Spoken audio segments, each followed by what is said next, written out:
Hey guys, how's it going? Michael Troy here. Hope versus Hunger. Did you guys know that Marvel and DC had competing hunger relief charity books back in the 80s? Heroes for Hope and Heroes Against Hunger. Which one was better? That's what we're going to look at today. So subscribe to my channel if you haven't already. Hit that like button and let's get right into it. Okay, so back in the 80s, Live Aid, We Are the World, very much a social issue was Ethiopia, Africa, starvation. So there were a lot of charities to sort of raise awareness, raise money to help the cause.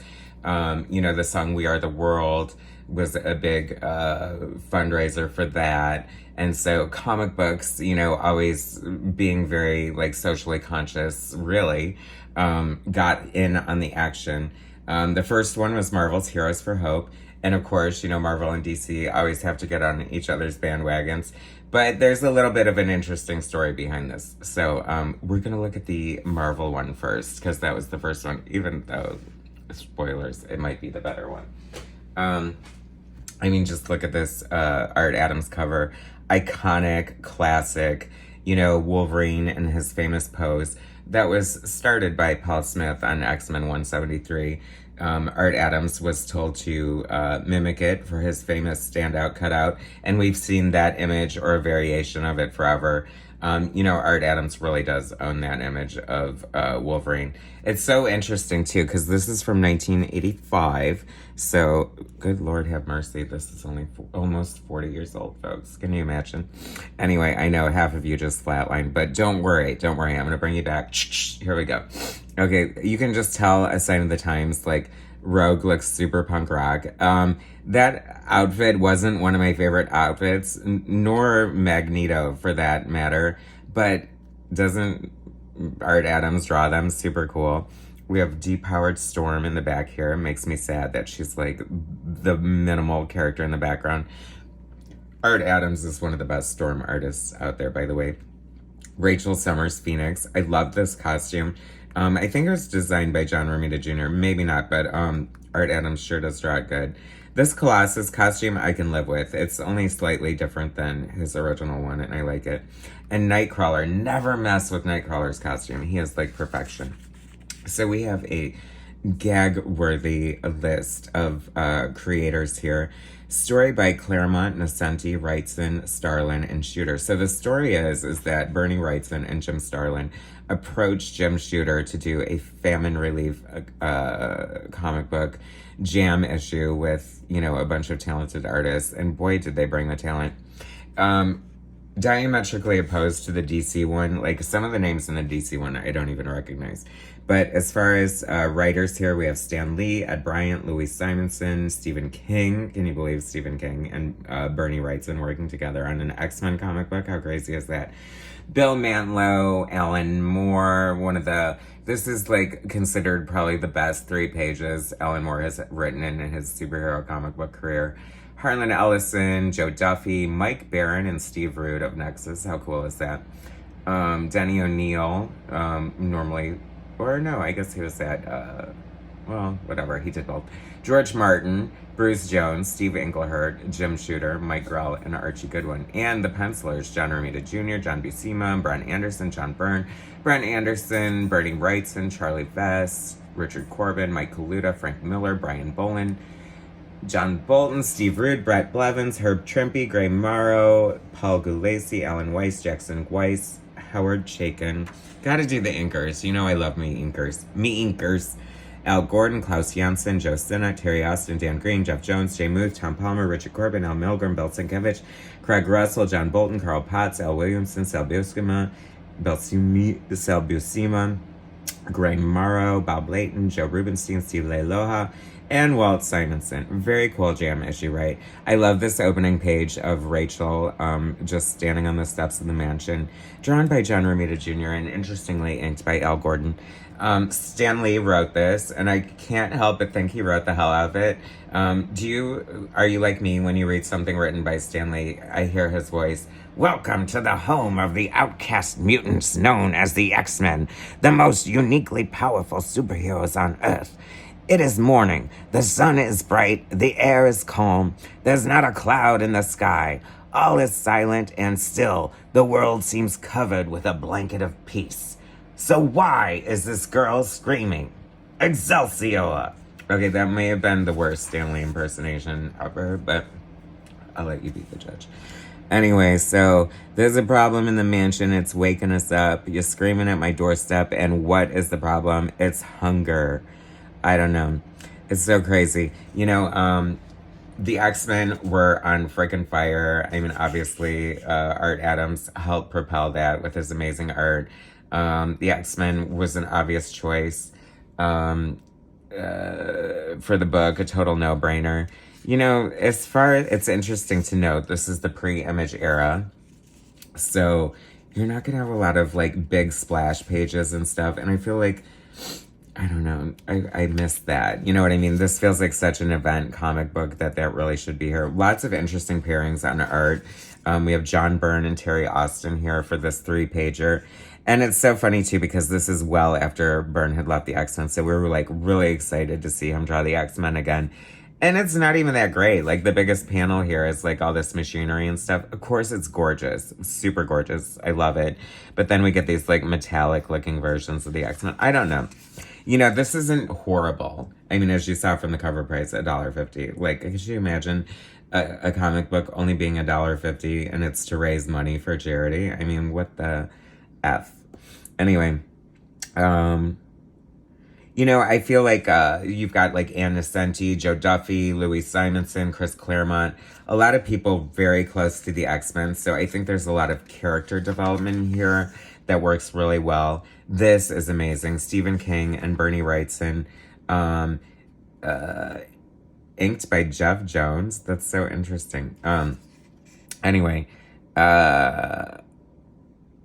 Catherine Jeffrey Jones, maybe. Anyway, very different for his style, but it looks very cool nonetheless. I mean, this is Stephen King instantly transforms this mutant superhero comic book into a landscape of horror. The enemy here is hunger, obviously. Mike Kaluta, I think, looks amazing.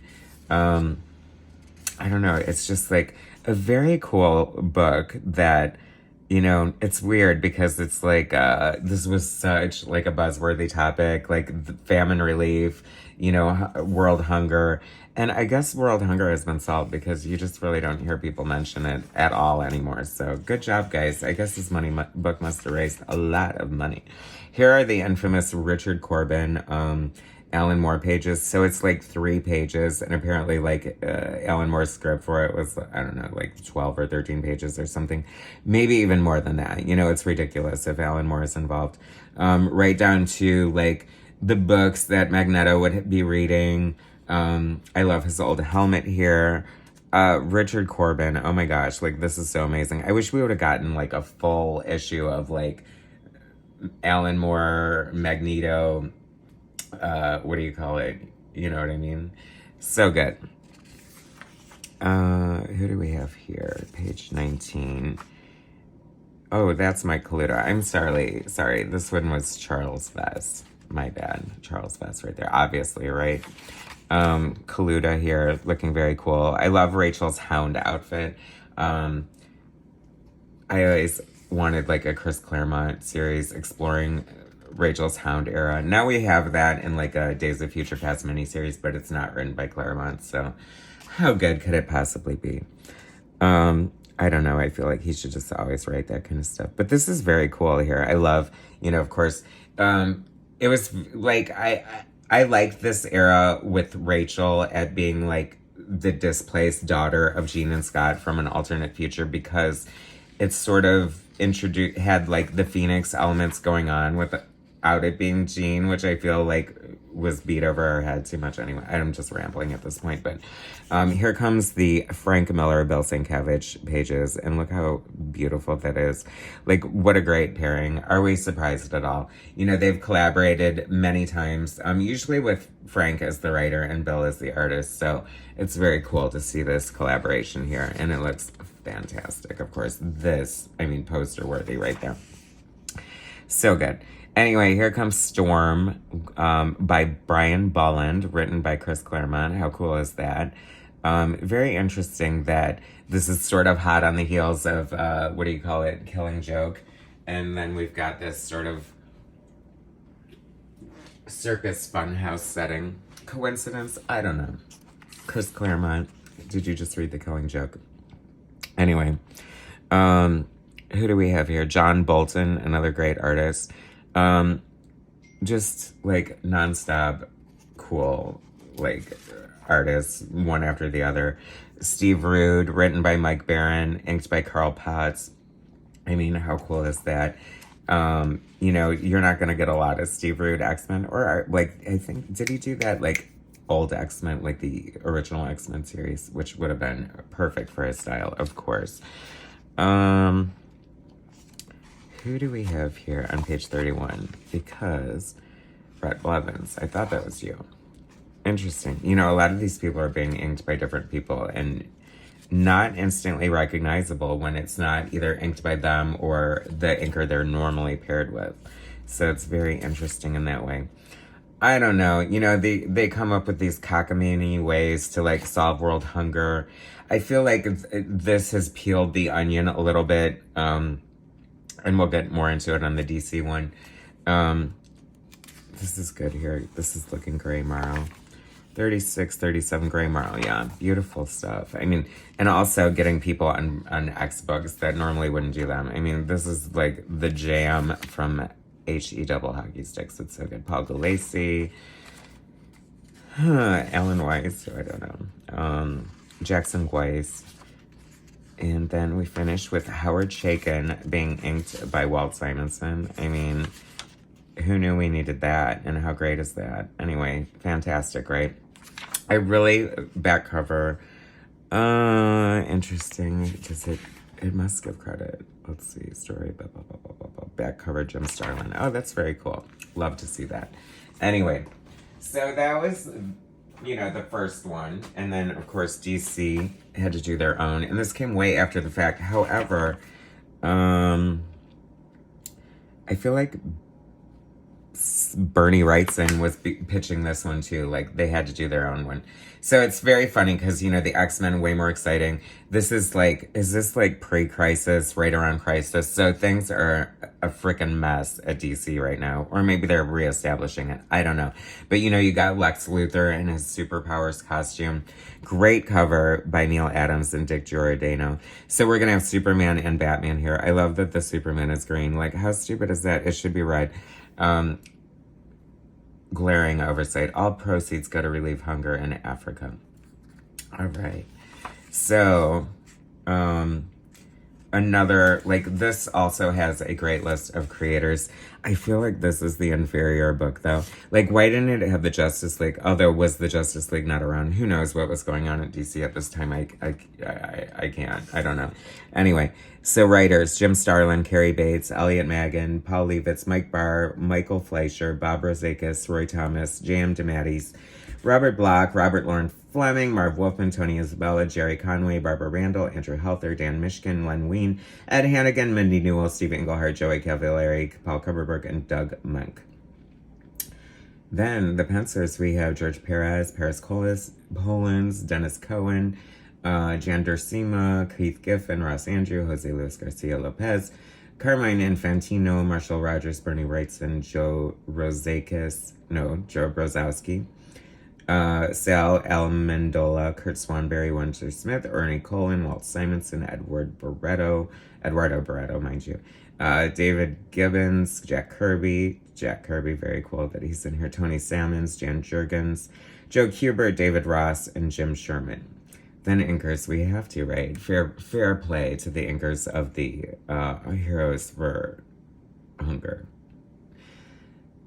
Kim DeMulder, Tony DeZuniga, Val Merrick, Alfreda College, Joe Staten, Klaus Janssen, Jerry Ordway, Murphy Anderson, Carl Kessel, Mike Coluda, Gray Marrow, Jim Aparo, John Byrne, inking Kurt Swan, Jeff Jones, inking Barry Windsor Smith, Terry Austin, Steve Lealoha, Romeo Tanghall, Bruce Patterson, Al Milgrom, Tom Mandrake, Bill Ray, Drew Rubenstein, Howard Chaykin, and Greg Theakston, and Alan Weiss. This is a splash page from George Perez, like arguably the Art Adams of DC at the time, and he's carrying a dumpster. There's so much negative space, and he's this big. What a waste. I feel like this must have been rushed, hella rushed in a lot of ways.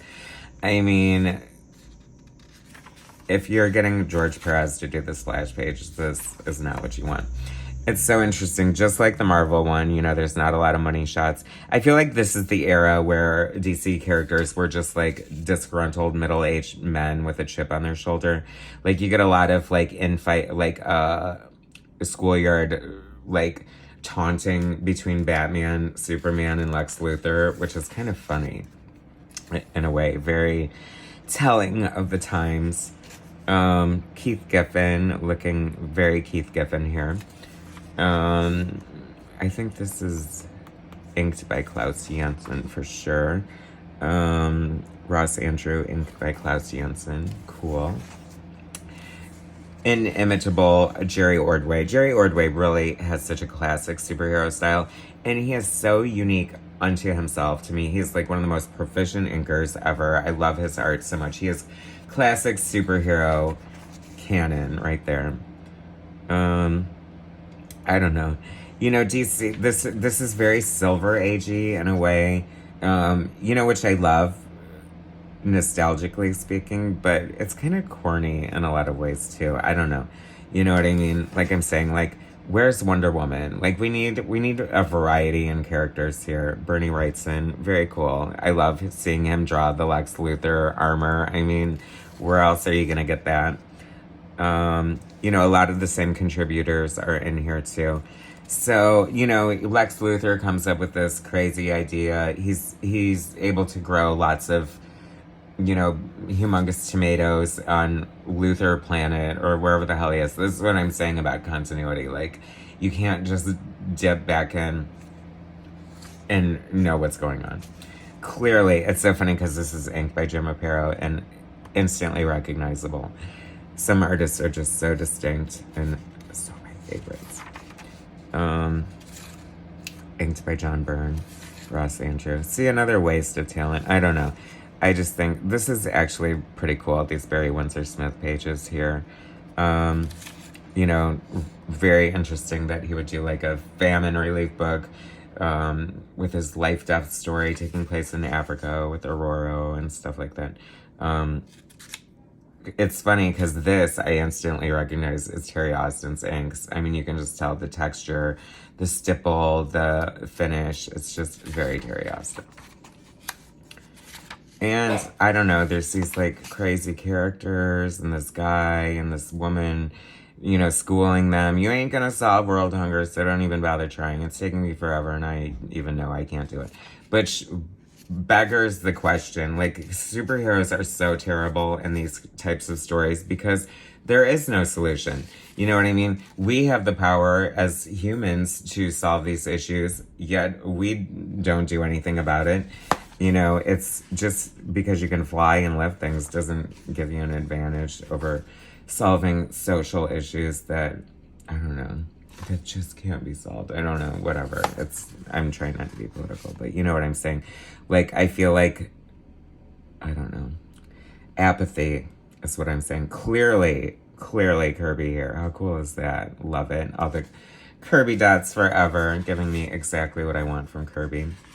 Some of the more exciting pages in this somewhat, I don't know, I hate to say boring, but it's a little boring. Joe Kubert, I see you. I don't know. And so at the end of the day, do they solve hunger? Of course not. You know, it's 40 years later and I think we have the same problems.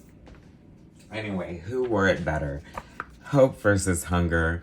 Marvel and DC, dynamic competition till the bitter end. Wouldn't it be so funny if Disney bought DC Comics? That would be crazy. People would lose their minds, but I can see it happening eventually. Anyway, thanks for watching, guys.